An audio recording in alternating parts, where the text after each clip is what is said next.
anybody who wants to speak on an item, please, you need to fill out a speaker card. Speaker card is right there by the gentleman holding the camera, Mr. Peter Hilton. You must fill out a speaker card if you want to speak on an agenda item. Sorry. Get all our members.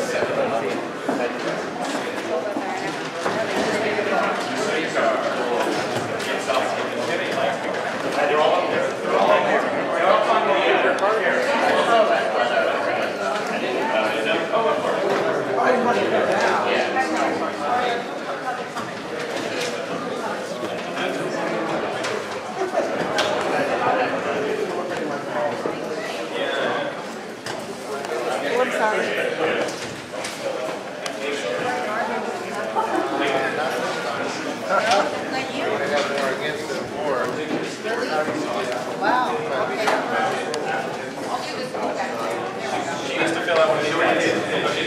So please, everybody on an agenda item to speak, we need you to fill out a speaker card. We're going to come to order the York Neighborhood Council, Tuesday, February the 5th, 2013.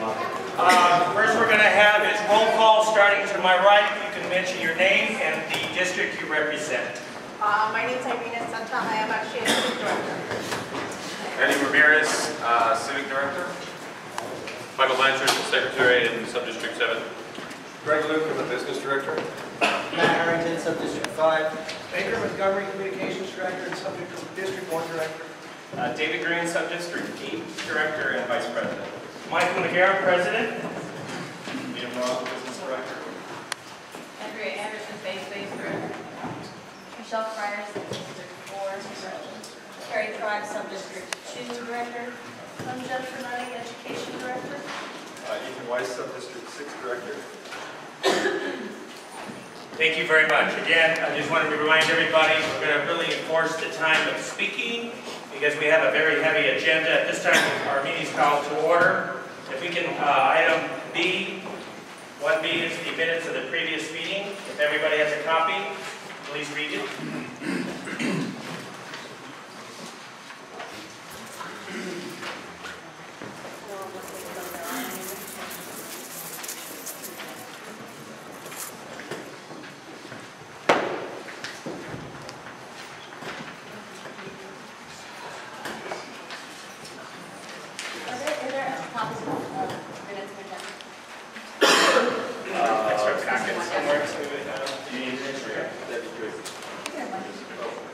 We got it.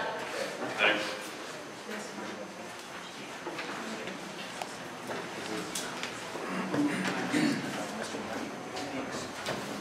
Michael? Excuse absence, anybody? Anything on orange?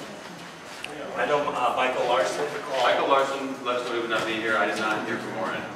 Michael Larson.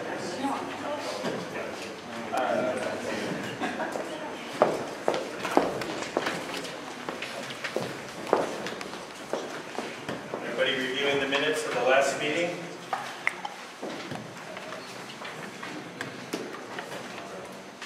Actually, I have one correction. On page 2,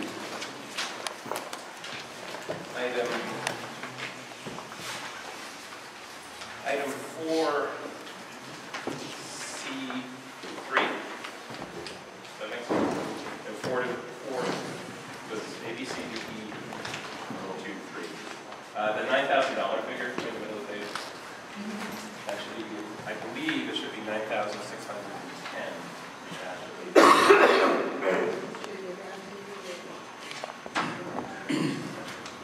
I believe it's that there's the amount of money that we're getting back. She might have said approximately.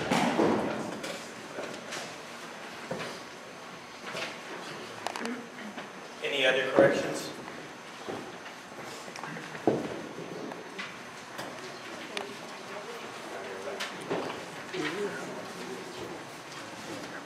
How you doing?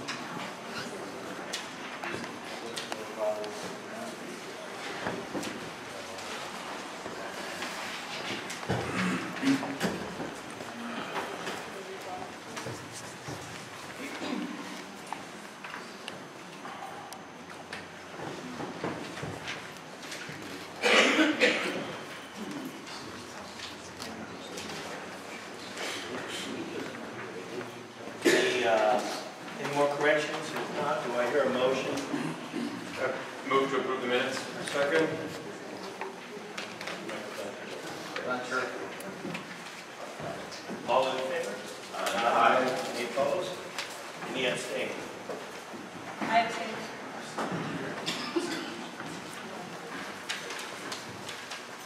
Okay, the next item we're going to be going over is our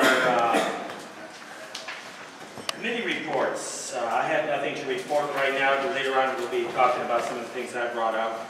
Our public safety, Mr. Posada's not here. Land use, anything to report? I know we have some items on the agenda, but just want to give some brief reports on land use. Sure, yeah, a lot of it was based on getting some ad hoc committees, which we'll discuss later on the agenda. But as our first land use committee meeting, it was held here two Thursdays ago. Yeah. So we have established this as our regular meeting place, third Thursday of the month, as it was previously. So that was something we agreed upon. We also, that's also an action item.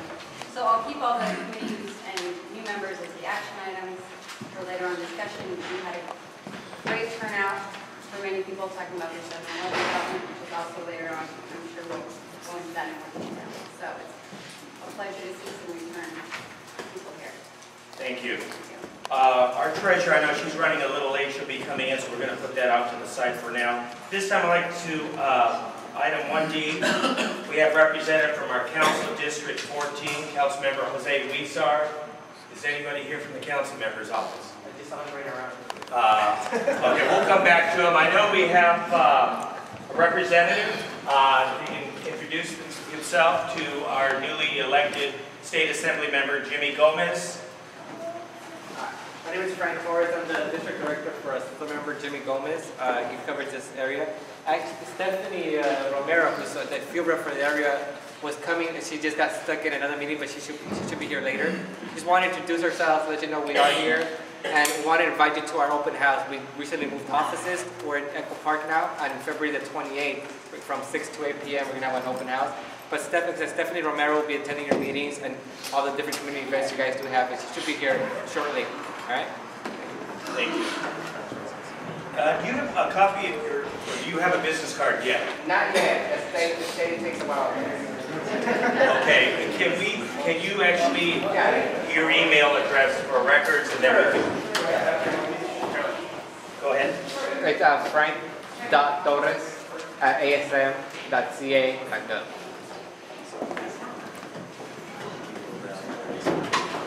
I'm going to have you write it down. Anybody from the city council, CD14? Oh, we got Nate. Any presentations or anything you want to report? Yeah, I do have a few updates. Hello, everybody. I'm Nate from Councilmember Huizar's office. A couple of things unrelated to all the stuff that's being talked about tonight. First of all, I would like to let people know that we just opened the first parklet in the city of Los Angeles last Saturday. So I know it's pretty cool for Highland Park, but what does it mean for Eagle Rock? Essentially what it means is that DOT, planning, and the rest of the city is doing a study right now to sort of see how the pilot projects go, to see like what's the best methods for people to apply for parklets in their neighborhood, whether it be for business, etc. So this is a big step because it's going to allow us to really see what happens, what are the issues. So our goal, hopefully, is to bring more to places like Eagle Rock, wink, nudge, nudge, as well as a bunch of other neighborhoods across our district. So we're excited about that. Two other things that are public projects that I think people will make people very happy. Who knows about the Colorado, just east of Colorado, Figueroa, the sinkhole? Anyone ever by that? Good news. I know, right? From the city, it's a surprise. The Bureau of Engineering has put it out to emergency bid. So basically, it's going to bid right now to repair it and restructure the whole infrastructure, basically. Because it's a sinkhole, they have to do all this studies. So bids are due February 26th. So the goal is for something to be done during this upcoming fiscal year. So I'm pretty excited about that. The second thing is, who's driven through the intersection of York and Figueroa? Or excuse me, Figueroa in Colorado. Really bad. Well, we actually had a meeting with Department of Bureau of Street Services on yesterday. And the goal is to have that resurfaced. The whole intersection, north all the way to Shoal Canyon and Figueroa in March.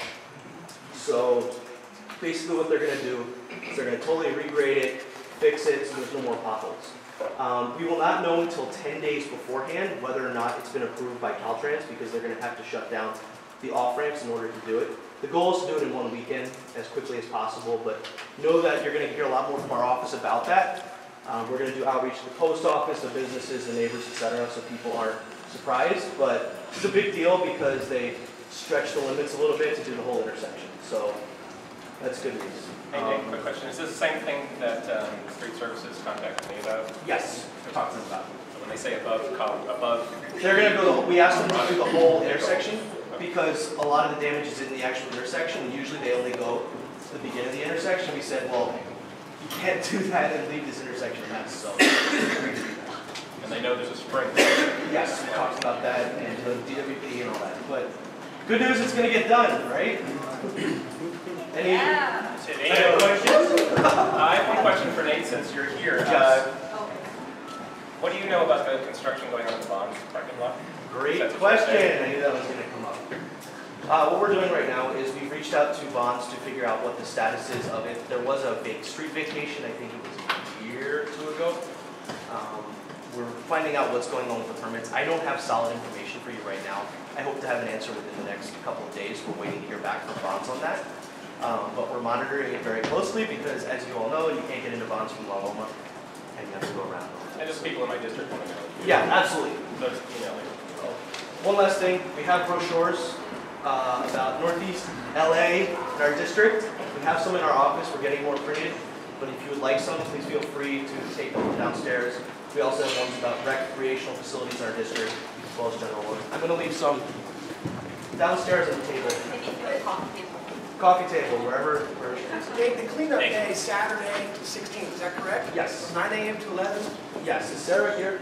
She couldn't make it, she got to make sure that we talk about it. Yeah, no, we talked about it. We're going to have tools, supplies for you guys. And they'll be blasting on their It's already in the class. Great. It's already Thank you, Dave. Thank you, Nate. Any Appreciate it. other questions before we get on to all the fun stuff? All right. Thank you. Thanks, Michael. We also have a newly representative that's out here, and it's our new state senator's office, Kevin DeLeon. Hi, good evening. My name is Adrian Vasquez. I'm the field deputy for the Northeast area. This area technically doesn't have a representative at the moment because the odd number Senate districts haven't been elected yet until 2014, so it's designated an accelerated area. So therefore, we're going to start treating it as if it was our own, as the 22nd Assembly, or 22nd Senate District. So I am the assigned field deputy for the area, also transportation deputy, so I'll have updates on the any 710 expansion and the 210 Gold Line expansion and anything with the Caltrans and Metro as well. So I want to introduce myself. My name again is Adrian Vasquez. Our office is next door to Assemblymember Jimmy Gomez's in Echo Park. And the address there is 1808 West Sunset Boulevard. Our phone number there is 213, make sure I get it right, 483-9300. I have cards here for pass down to everybody. So if you guys have any questions on any state-related issues and anything I can help with, I'm here. And I do know that, I think it's in March, I know through the council member's office, they are going to have a meet and greet for the state senator. Yes. I believe it's going to be in this room. Yes, we're going to try to, we're shooting for February and March. We're going to try to do something with the Chamber of Commerce, but it was a little too rushed, so we'd rather do a meet and greet, so before we speak about any particular detail or particular issues or legislation, I think it'd be best that you get to know Senator DeLeon, in general. Thank you. So, any questions for me, or anybody? No? So, look forward to seeing all you at the meetings, and I'll be here. Thank you very much. It's a pleasure. Okay, any other governmental? If not, we're going to move forward to, we have a brand new senior lead officer for the Los Angeles Police Department out of Northeast, and Ms. Ina Preciado. She's going to introduce herself and some of her officers that she brought along too. Hi everyone, thank you very much first of all for inviting us to the meeting. As Michael said, I'm the Senior Lead Officer for Eagle Rock, Colorado, Nina Preciado. Just to give you a little bit of background on myself, I have 17 years on the job. I grew up in Northeast. I've seen the changes. Eagle Rock Plaza, you know, I remember when Montgomery Wards was there, Bob's Big Boy, the movie theater. I've been here for quite some time. Like I said, grew up, went to elementary, junior high, high school, all here in Northeast. It's pretty nice being here as an officer and as a senior lead officer because you can come back and really get to work on things where you can really make changes. I have a couple things for you tonight. One of them is the Northeast Community Police Academy, and I have flyers here, and I'm hoping I can leave them with you. This 10-week program is free. It starts in February. It's a 10-week program where we have different classes such as domestic violence, identity theft. We have a tour to communications. We have a tour to air support. If you're under 18, some of you might have a child that is interested.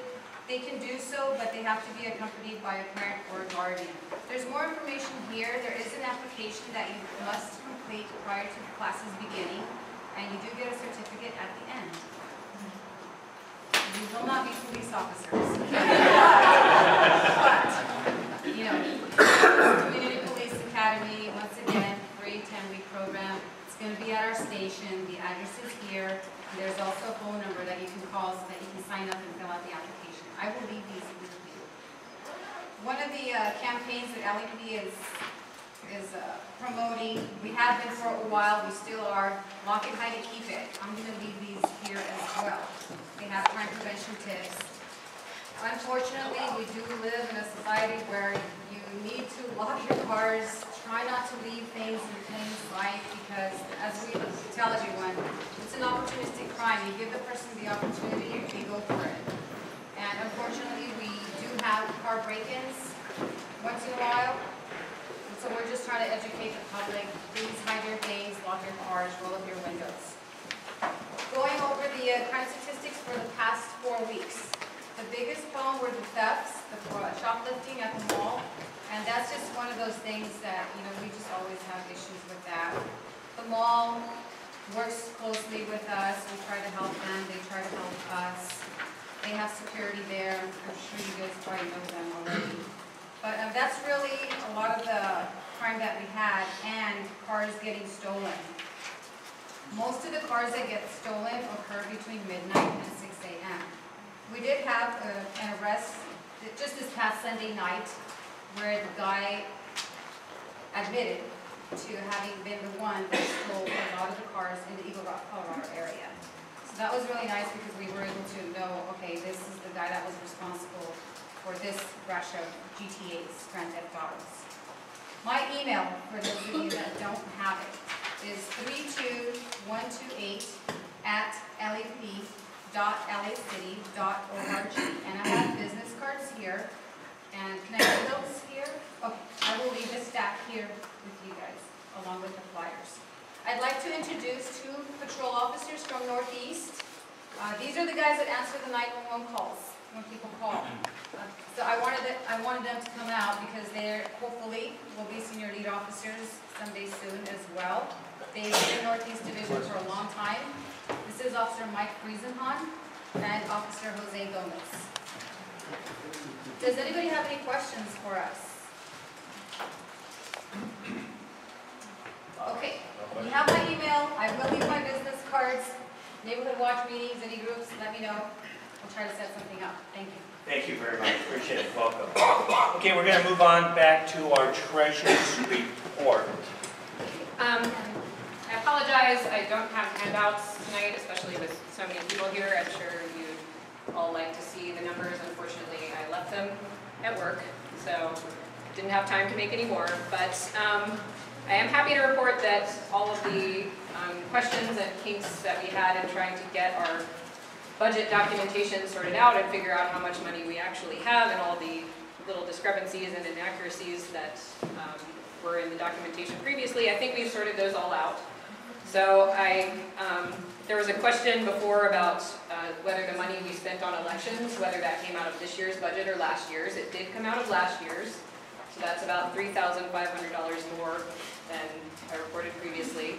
There was also sort of double counting of the payment for the Eagle Rock Music Festival. We awarded them $7,500. That was counted twice in one of the previous reports, but we only paid them once, don't worry. So the only new things that have been added since the last time were last month's food from Starbucks for the meeting and the $1,500 grant that we gave to the Eagle Rock Elementary Foundation. So where we are at this point is that I can say with 90% certainty that we have expended 66% of our budget for the year. That's through the end of June. And that leaves us with about $12,650 to allocate for operations, community grants, and anything else. I will provide a report to the board, and we'll make sure that it's up on our public site if anyone is interested, and happy to answer any questions. And we will, probably at our next meeting, we'll approve the treasurer's report for the February meeting. Thank you. Okay, we're going to move on to item 3, which is public comment on non-agenda items. All right, first, I don't know if this is for a non-agenda item or agenda item. So Olivia Rubio is here. It's actually perfect timing. It's connected to the budget. Okay, so you've got 2 minutes. I'll be brief. My name is Olivia Rubio. I'm a budget advocate, and I'm actually a member of the board of the Boys Neighborhood Council. And I'm here to invite you all to the Los Angeles Budget Challenge. The budget advocates came together. I was part of the community survey task force, trying to survey what are the priorities of our people in the community.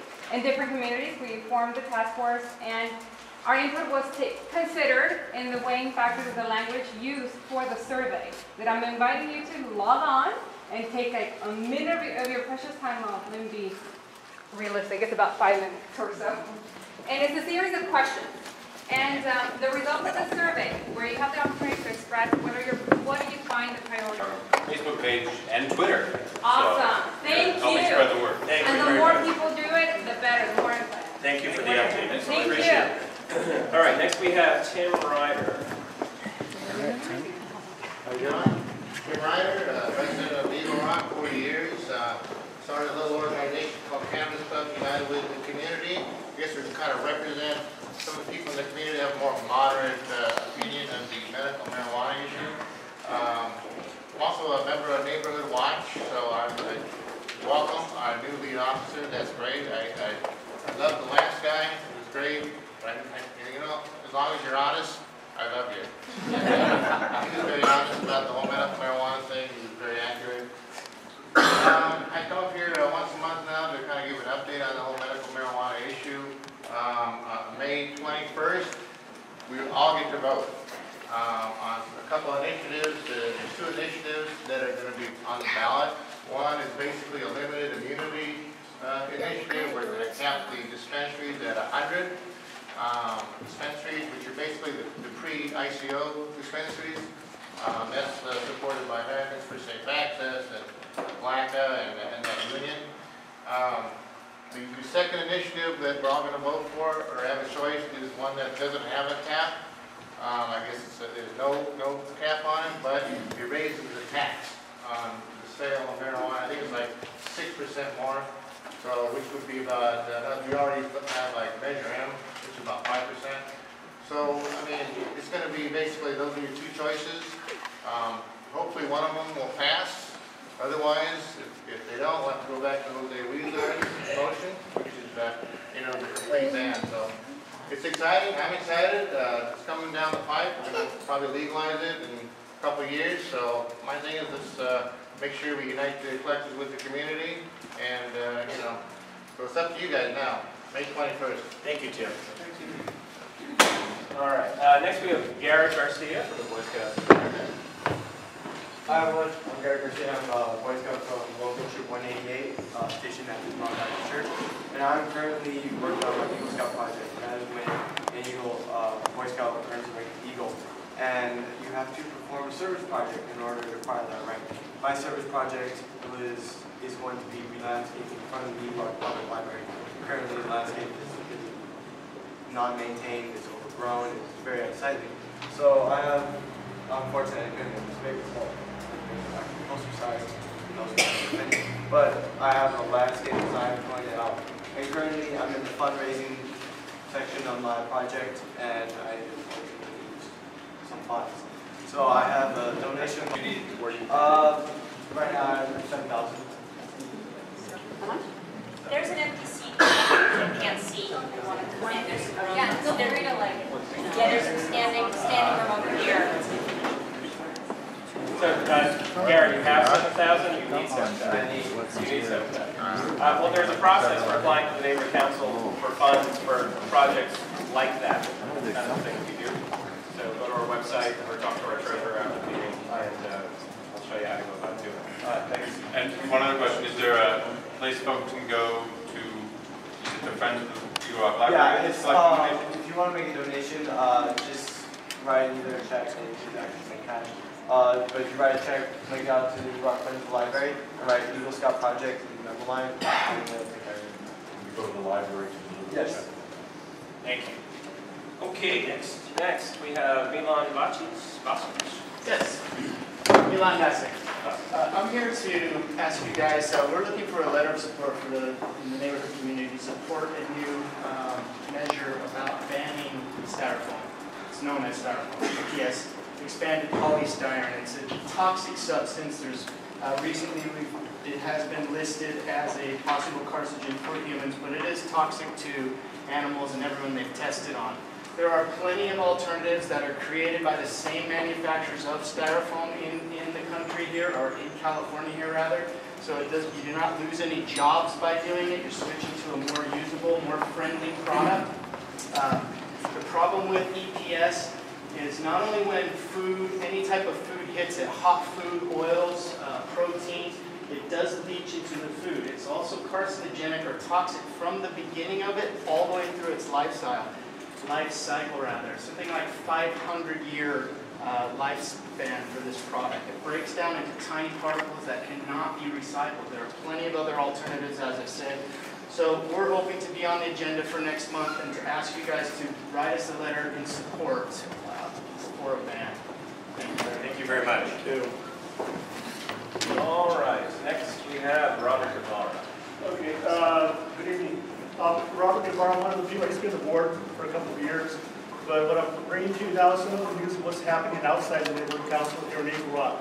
We're having a meeting Wednesday for the special committee to review the neighborhood council plan for the city, and that's going to be meeting for the next, I guess, until June, and come up with a report looking at the good and the bad that's happening since the last report was made, I think in 2009 or so. So anyway, that's happening at Glassell Park, a meeting at 6:30 tomorrow. There's a mayoral forum at KPCC tomorrow, which I'll be at, so I can't make that meeting.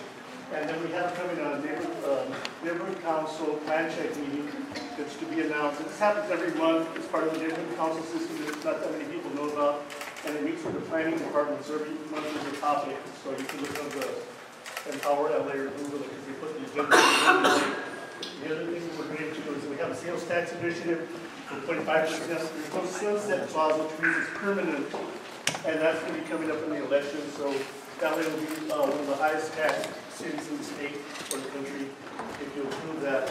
The other thing too is in City Watch, there's a lot of articles at citywatchla.com that tell you a lot of that live outside of this room.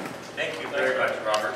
Appreciate it. And that is it for public comment. Again, I just want to remind anybody that we have a heavy agenda. If anybody wants to speak on the agenda items, you need to fill out a speaker card, which is back there on the chair. So please, we're going to move on to new business. Item 3A, construction on Figueroa and Show Canyon Road in March. Mr. David Green. That's me, and Nate has already mentioned this. I got an email from the Street Services, because it's in Sub-District 8, that they were going to resurface Figueroa and Shoal Canyon Road, which goes up to the dump, above Colorado Boulevard, some weekend in March, and they wanted to know from us if we knew of anything going on in that area, which is like a major area of Eagle Rock.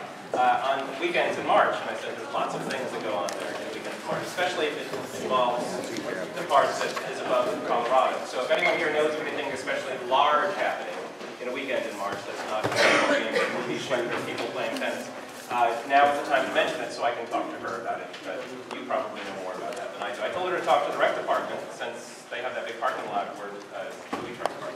We're gonna, trust me, this is gonna go perfectly. That is the goal. It is in your hands now. Just let us know though, seriously, if that event is happening. Thank you. Item 3B, update, ERNC business card, Mr. Michael Blanchard. Yeah, very briefly, at the last meeting, the board approved a budget of up to $500 for cards for the members of the board who wanted them. I collected information from each of you on whether or not you wanted them and what information you wanted printed on them. And I'm moving ahead with the city's approved printer to get that done. Their online system has been down for a little while, so I'm taking a little more manual approach that they've suggested to get those finished. But I hope by the next meeting we should be able to. I'm actually photographing them by hand. Hired a team of monks. No, I hope to circulate proofs to each of you to approve your cards and then get those printed on the next meeting. Thank you very much. Next item, item 3C, update, Take Back Boulevard, liaison report. Okay, so my name is Matt Harrington. I met with them for my first meeting last month. We also met with the two urban planning consultants that they have hired, Mott Smith and Jeff Jacoberger. The master vision plan that Bob Gotham has talked about is certainly well on its way. It's about 85% complete. He is hoping a finalized version of it will be ready at the end of this month. They're working on artwork at the moment. One of the things that we did do with Jeff and a couple of the other members of the committee is walked up and down Colorado Boulevard to see where possible parklets and bulb outs would be useful or beneficial and could possibly work, and which we'll relate a little bit later in the agenda. So I think it was a good meeting. Our next meeting is tomorrow. Thank you very much for that report. Item 3D, update, Northeast LA Neighborhood Council Alliance report, Mr. Liam Roth. Yeah, there's not much to report. It was, we had the meeting, Andrea and didn't really make much headway in forming an alliance. We sort of discussed the notion of having an alliance.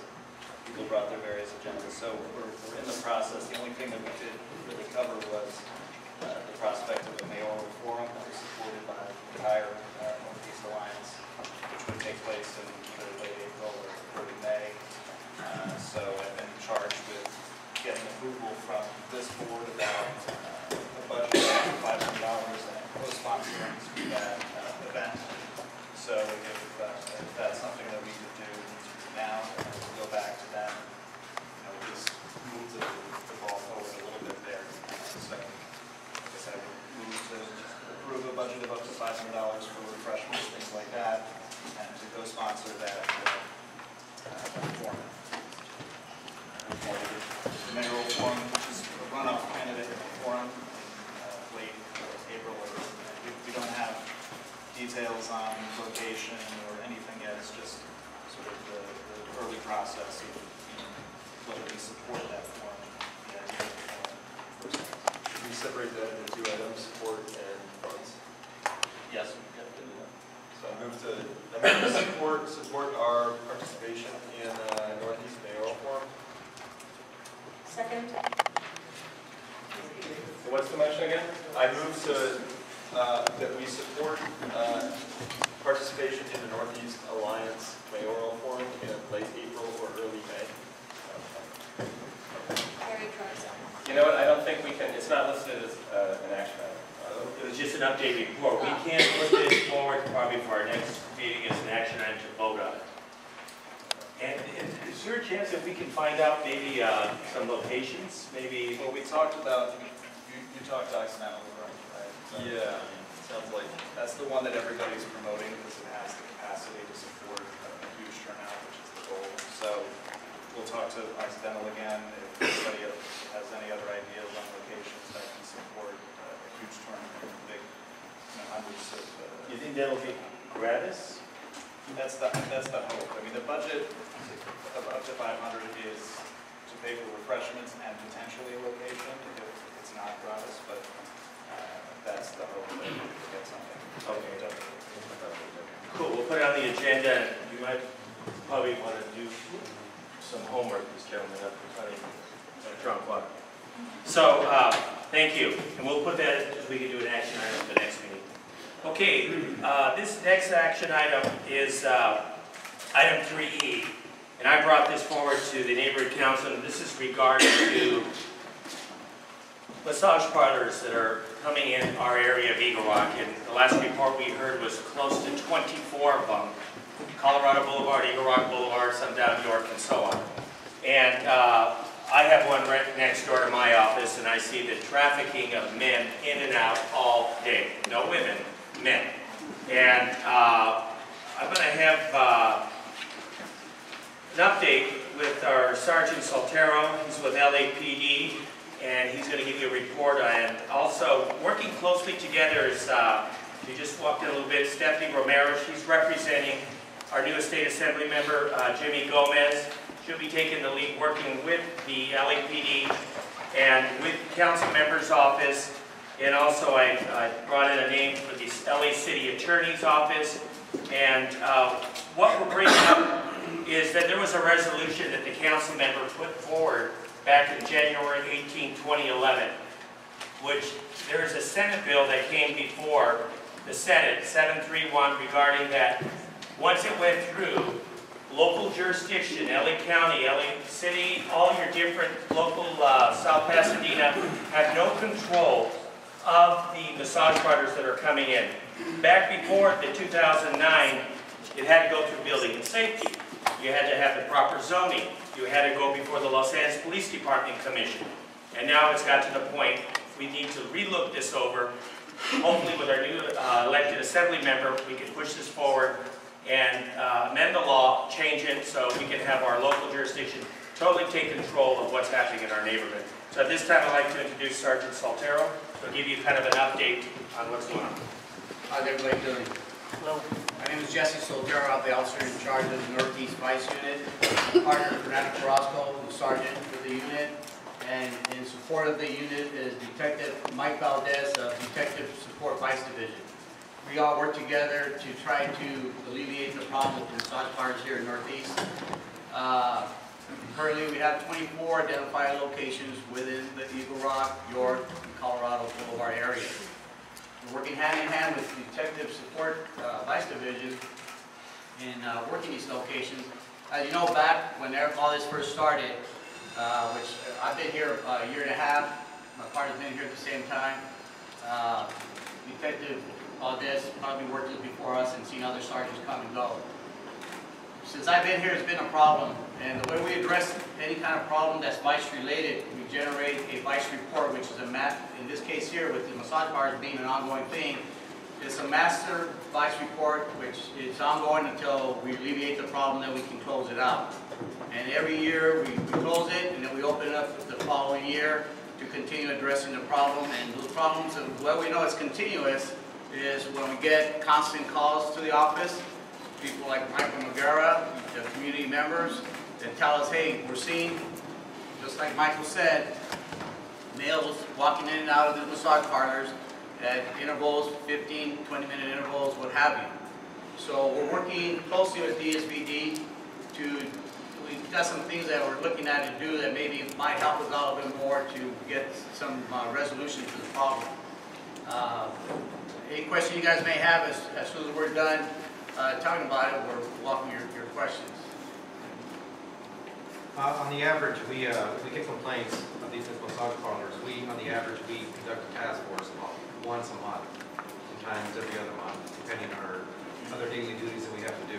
But on the average, about once a month, and what we do is we look for any prostitution violations, any other violations, getting back to what Michael said about permits, not having permits in the location. And either they're prostitution they're booked physically, or any other violations are given a citation, which is an official arrest, and they have to take care of it at a later date. So that's how we're trying to resolve these problems. But as you all know, some places close up like overnight, and the following day they're somewhere else they open up. And that's the problem going forward. But we're being vigilant and we're trying to resolve the problem as best as we can. And the way we worked with these partners, we're trying to prioritize which was our most frequent violators. We're trying to work with them, and the more violations we get, we can start an abatement process with the assistants. Actually, they're the leaders. Take the lead in the abatement process, and Mike Aldis may speak about that process shortly. So we can't divulge that information at this point, but they're the most. The farmer that's the most, in most violations is the one we're targeting first, and then we go on the list of all the ones in the Eagle Rock area. Sure. This investigation's been going on for over a year now, and during that year, we've tried conventional law enforcement tactics, which consist of undercover operations, sending in undercover officers to get the prostitution violation. We've also done upfront investigations where we check for permits, and the numbers are there to substantiate the problem, to substantiate going to the city attorney to take it to the next step, which is an abatement process. We had a meeting with the city attorney's office last week, and during that meeting, we came up with some different ideas, some different tactics to attack the problem, because we can go on and on and on forever with this conventional enforcement, and really the problem is never going to go away. One of the ideas we came up with was to, we've already identified the locations, but now identify the property owners. Get those property owners to come and sit down with us, the SPD, with Northeast Vice, and also with the city attorney's office, and we're going to provide training to them. And that training will consist of what the problem is, what's going on in their property, and we'll substantiate that information with evidence of violations of these permits, with evidence of arrest reports, and educate them as to what to look for. At that point, these owners will be on notice. Now they know what the problem is, they know what's going on, so it's not a case now where they can just sit back and play the I don't know game and just take the money. It's easy to do that, but now they're responsible. The next step at this point, once they've been trained, we'll give them a reasonable amount of time to evict the problem, to get rid of the massage parlors. If they don't do that, whoever's left standing, whoever's decided to not take the warning, at that point we'll start the abatement process, and that means that the property gets taken away from them. And I don't think they're going to want that. Another step we're going to take, we're going to go a step further, because part of the problem that we've been having, as Fernando stated, is that they'll close down in one spot but jump to another one. And to avoid that problem, we're going to start looking for locations that are empty, and vacant, with the potential that these folks end up bump up to another place. So we're going to get those owners too, and we're going to train them as well, so that they know when these folks come knocking on your door, you might want the money, but this is what's going to happen if in fact you get a massage parlor, an illegal massage parlor. Now granted, there are some places that are legit, but our experience up to this point has been that a good 80% of them are not operating the way they should. And another problem with the we identify a location, we make a location, which we close down one location. Some of the employees end up popping up or going to work at a different location. They find an empty building, they get hold of the owner, they want to rent it, and there they are again. And so, you know, the permits that are normally used are city permits and city California massage therapist certificates. And the difference between the two of them is a city permit, it goes through zoning, and zoning has availability to have building and safety come and also check the location. With the California massage therapist certificate, they don't. They're not required to go through zoning.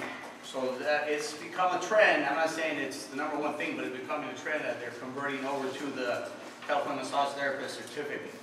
And again, we got to find out, we got to develop other laws and measures to be able to attack these and have some kind of permanent resolution instead of get them here and they go here. So how do we do that? The state certificate makes them mobile. They can go anywhere in the city and operate. And the actual business does not need a license. And that's a real big problem. Elaborate on the last operation you had about how many arrests. You don't have to go into detail of where and what were the violations for. That was a monthly operation where we work with detectives, ESVD, short, and we had a total of 9 arrests. 2 of them were not prostitution related. It was narcotics and narcotic paraphernalia.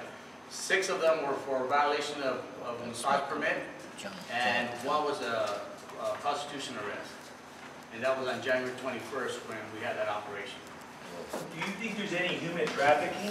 Because a lot of them don't speak very good English. There's a lot of Asians that are coming in. Have they looked into it further if they're even here illegally?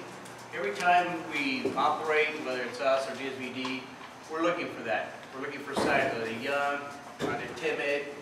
We talk to them. Do they feel comfortable talking to us? Whether they speak English or not. We're aware. If they look real young, we'll get an interpreter for them to ask them some pertinent questions. I mean, there's obviously an element of that, and we're conscious of it. I mean, at the very least, there's an element of exploitation of women, so I mean, we're very conscious of that. We do have a human trafficking unit, but up to this point, we haven't had to use them for this purpose. Okay, and again, I was putting together with the Assemblyman Jimmy Gomez's office on there to look into this Senate bill that went through, and I know we still was here a little earlier, our Senator, State Senator De Leon's office too, that we're hopefully, there were some copies up there on the resolution in regards to Councilmember Jose Huizar put this resolution through. And what we want to do is go back to what that was and let local jurisdiction. So we're trying to put together a meeting with the Assembly Member's Office, LAPD, the LA City Attorney's Office to combat this, because this is happening throughout the state of California. So at this time, I'm going to have any of our board members have any questions for LAPD at this time? And if not, thank you. I have a very quick question. Can you get kind of repeat locations where these things pop up, and you know, if you put some pressure on them, they move out, and they come back to the same location, the same owners? Is there a... Well, when they repeat locations like that, that's when we move towards the abatement process, which DPD takes priority on that. Yeah, and certainly, if we have a record of everything for the last year, and all that evidence is compiled, and at the end, that's why this training is so important. So they can't claim that they didn't know, and letting these owners know that this is what's happening on your property. Once they've got that information, they should go through the eviction process. If they don't, then really they've taken a position that the money is more important than anything else. And at that point, the eviction, or rather the abatement process would start. And is it your sense that these are, that there are organizations that are operating all over the city with sort of opening up a few different spots everywhere, or is it sort of an ad hoc? That's the thing with the state license too, it's that they are mobile. So each individual is like a mini massage parlor on wheels. So you can just start, you can open a place out in the Wilshire district and just bring in 3-4 girls and you have yourself a massage parlor. The business itself does not need the permit any longer. That's what the state's done to us. Some of these licenses are considered, they're calling themselves off-premise. Meaning they can take their license and go wherever. They're just like independent contractors, they go anywhere.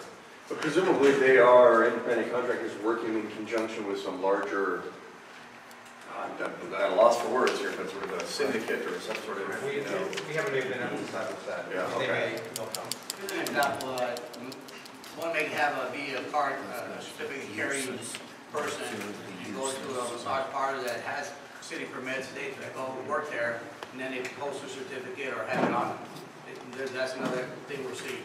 But I'm assuming it's not like 2 or 3 independent operators who band together and say, hey, I've got a great idea, let's go open a business down on Eagle Rock Boulevard. They presumably are working in conjunction with somebody who's got the upfront cash to go to a landlord and say, here's my first and last.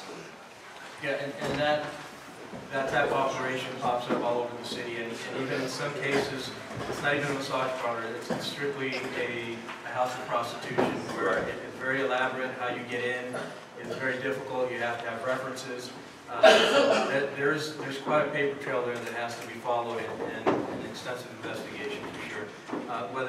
To answer your question, is there an organized crime element to it, or Yeah, that's kind of where I I'm think going. that's what you're getting at? Yeah. We haven't been able to establish that. And in order to effectively abate some, there has to be a lot of documentation on the property. Very complicated, yeah. And does that go through the city attorney's office, the abatement process? Yes, or- we have a city attorney, a new one again, named Greg Dorfman, who is now our city attorney. Just on January, beginning of January, we had a meeting, and he introduced himself as the new attorney for Northeast regarding massage. I guess one last related question. Sure. To the extent that there are bad eggs out there who are sort of repeat landlords who are opening themselves to this business enterprise over and over and feigning a certain amount of ignorance about the operation, is there a value to public opprobrium? Is there some, I mean, is there a way that we can get information from you about, you know, if there are certain places, we know who the owners are, if they're... Well, that's the process we're going to start now. Okay. And I don't know if you're familiar with some of the ABC protocol, but we have what's called STAR training. And that puts all ABC establishments on notice as to this is what the laws are, this is what you can do, this is what you can't do, this is what your hours of operation, this is what your bartender can do, what he can't do, you know, et cetera, et cetera. It's similar to that. We're going to put these folks on notice, and this is brand new. I mean, we've never done this before, and we just decided, you know what, the STAR training thing works pretty good.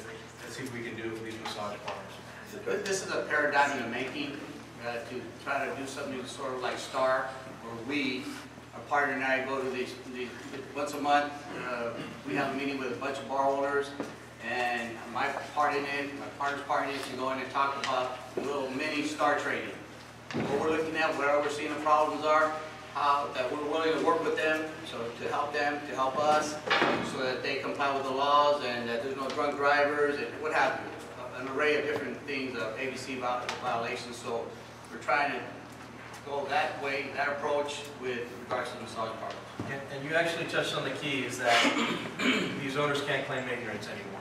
That's the main, the biggest thing within what we're trying to do, because now they are on notice.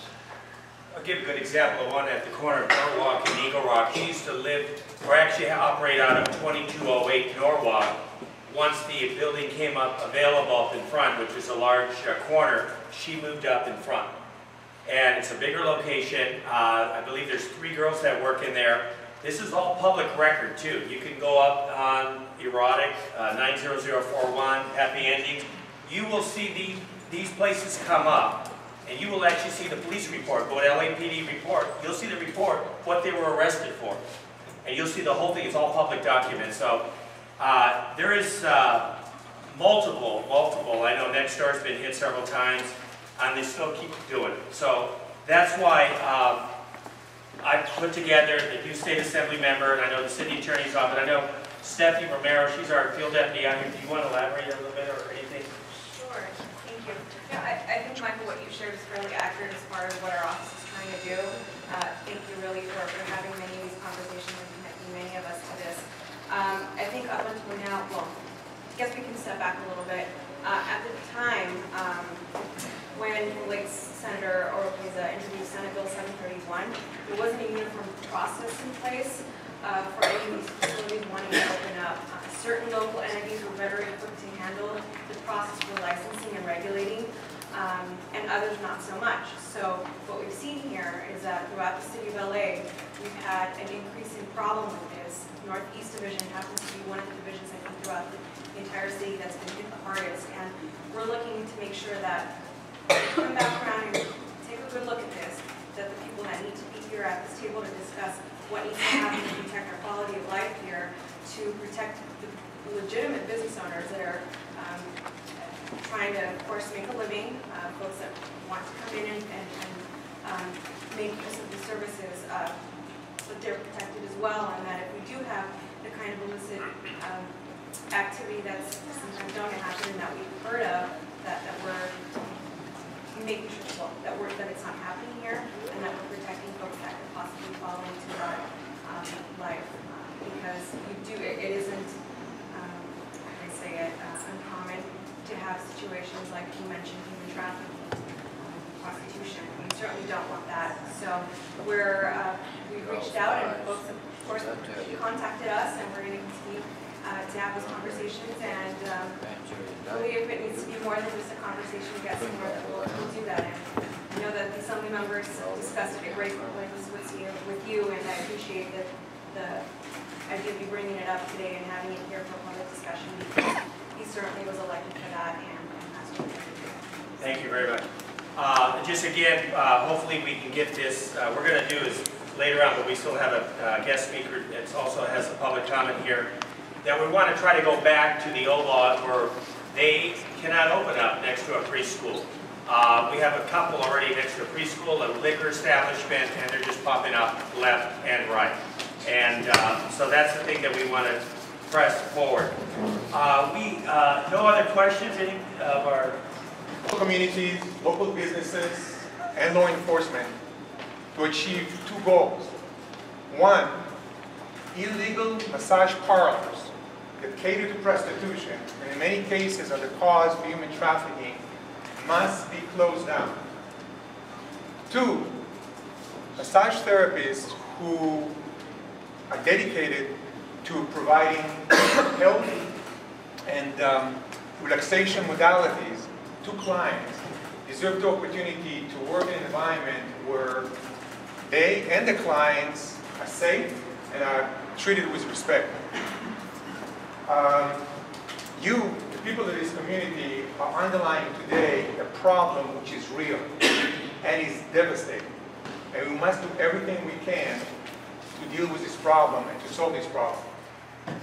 Last month, I convened a meeting with the LA City Police Commission and with the LA City Attorney in order to brief them about the new law that we sponsored that went into effect January 1st, which will make it easier to shut down illicit businesses. Now, the statewide certification process is a good step in the right direction, but it's not infallible. Professional standards also must be extended to business establishments, and we must hold them accountable. Today, I'm mainly here to listen. We can solve this problem if we work together and with complete collaboration, taking advantage of all the resources that we have at our disposal, statewide and locally. I look forward to working with everyone. Thank you very much. Thank you very much. I just have a few questions, if you could answer me. How are you paid your salary? My salary? Yeah. By the California Massage Therapy Council. I'm the Chief Executive Officer. I'm a staff member of the council. Is it true under your council that you pay the massage parlors pay an association fee that goes towards your salary? No. No. No, the California Massage Therapy Council was established by the state legislature in order to implement the state law of massage. Our only source of revenue is the fee that the applicant pays when they apply to be certified. Okay. That's the 501c3, which is established pursuant to the state law. The other question I have, and I have one more after this. Sure. Do you own any massage parlors? No, I don't. And the other question I have, how long has your board been in existence? Since the CBC has been in existence since February 2009. It's interesting how this Senate bill changed, and when your board took over, they're popping up left and right, the massage parlors. So it's multiplied since this board has been put together. And before that, we didn't have this problem. And I don't know if you can answer that question. Are you asking me a question? Yeah. What is the question? Since your board has taken over the massage board that you're therapy council, we didn't have the problems of all these massage parlors popping up. But since your board has taken over as of 2009, if you notice the Senate bill was back in 2009, They have multiplied left and right, the massage parlors. Do you have any answers to that? Well, first of all, it's very important to remember that neither the state of California nor the California Massage Therapy Council has any jurisdiction over massage establishments. The only entities that have the control over massage establishments are the cities and the counties. And it's very important to pay attention to the way the law is written. The only thing that the state law does, it created this entity to establish statewide certification for massage therapists. And when these massage therapists apply to statewide certification, our standards tend to be pretty high, in many cases way higher than local jurisdictions. People have to meet very specific educational standards. They have to go through complete background check, which includes complete FBI and Department of Justice background check. And so we act as a screening process for the individual massage therapists. As I said earlier, the jurisdiction and the regulations of the businesses is strictly in the hands of local government. The state law has no jurisdiction whatsoever. And we have no jurisdiction. All right, thank you. Any of our board members have any questions starting with my right? Yes. I had one. I think we're going to be considering whether to support Councilman Weezar's resolution sponsoring legislation to provide municipalities with greater flexibility and local authority as part of this discussion. And I'm curious to know if the Massage Therapy Board, is it? California Massage Therapy Council. Massage Therapy Council or you take a position on that resolution. Okay. You know, it's important to understand that local government, including cities and counties, are part of the California Massage Therapy Council. The city of LA is being represented on our council through the California League of Cities. It has a voting member on our council, who happen to be a deputy police chief, but also a member of the California Police Chief Association. We work hand in hand with the League of California Cities. We work very closely with the California Police Chief Association. Earlier I mentioned that we have a close working relationship with LA Police Commission and the city attorney. So the idea is to work together both on statewide and on the local level combined. And whatever we can do to further protect the public, that is something we are eager to do. Thank you. Next. Anybody else? My question is, our common encounter when we work in massage parlors is that there's different nationalities. There's Thai, Chinese, and a lot of times, my question to you is, the training that's provided, how many hours of training do you guys provide for them? We do not provide training, okay? The training is provided by schools which are approved by the Bureau of Private Post-Secondary Education of the State of California, okay? So we do not provide training. We have to make sure that they meet the requirements of the state, of the training requirements, which are, depends whether they apply for practitioner or therapist, is either 250 hours or 500 hours. Which is, by the way, it'll be interesting to mention, which is way higher than the requirements which are set by our friends in LA City. Just to share with you a little bit of statistics, there are a little more than 150 people that applied with us that we denied that do hold a local permit. Because, and it doesn't mean that LA City is not doing a good job, it's simply the requirement of LA City ordinance are different than the state requirement. So it's either 250 hours or 500 hours. And just to further answer your question, I do want to take this opportunity, since we're talking to law enforcement, the head of our professional standard division that oversees investigations and deal with all the criminal issues happened to be a veteran of LAPD. They've been with LAPD Vice Squad for 20 or 25 years. I just want to introduce him. Past Detective Rick McElroy, who is now working with us and work with all law enforcement agencies in the state. So law enforcement is an integral part of CMTC. We work with ICE, we work with the Department of Homeland Security, we have underground investigations, so we're a very robust system. Thank you. My question is, so it sounds like to me from Northeast Biasing, after the passage of SB 731, there was a correlation, right, between the passage of this Senate bill and the proliferation of illicit massage parlors. Do you acknowledge that? Yeah. That your organization is, because of your organization, the standards that we have, the municipalities are no longer allowed to manage these businesses that we now have. As you said, 80% of the massage parlors in this neighborhood are illicit. Yeah. Do you acknowledge that correlation?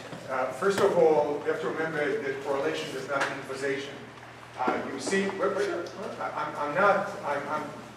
I've been a resident of the city of LA for 30 years, so I'm very much aware of what is happening here. And as I said at the beginning, what is happening here on Boulevard is food that cities and counties do approve. Okay, fantastic. And for the vice officers, very quickly, what percentage of the people you arrest have this state certification? Do you think?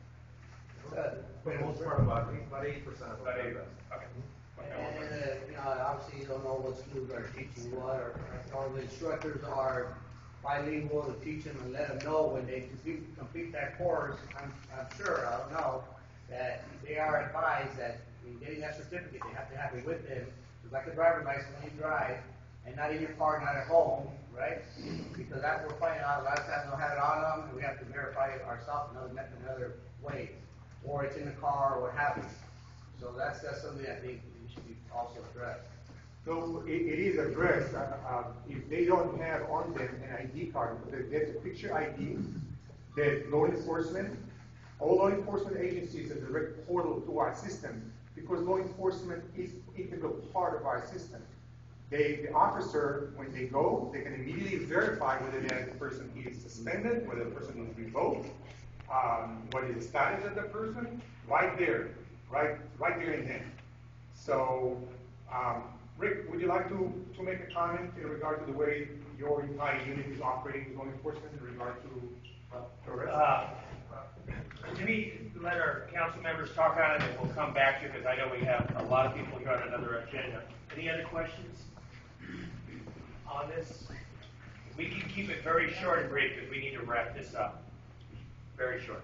Well, our professional standards division is comprised of 15 investigators who are all ex-law enforcement advice officers that I handpicked throughout the whole state. And under these conditions, we are able to investigate schools, which nobody investigates schools. No city around investigates schools, to make sure that the school is legitimate and it has a DBEE approval. So when you ask about the schools, do they get training? They have ethics training, they have all sorts of modalities regarding oriental medicine and all massage classes in order to achieve this transcript just to get to us. But then we have a strong look at their background. If they've had any sexual misconduct, arrests, any kind of that activity that can be connected, we use that against the person to either deny or to suspend or revoke them.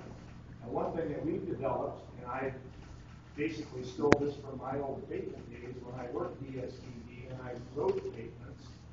And in fact, I was the one that started the program that these guys are talking about for Operation ABC. I was 13 years ago when I retired.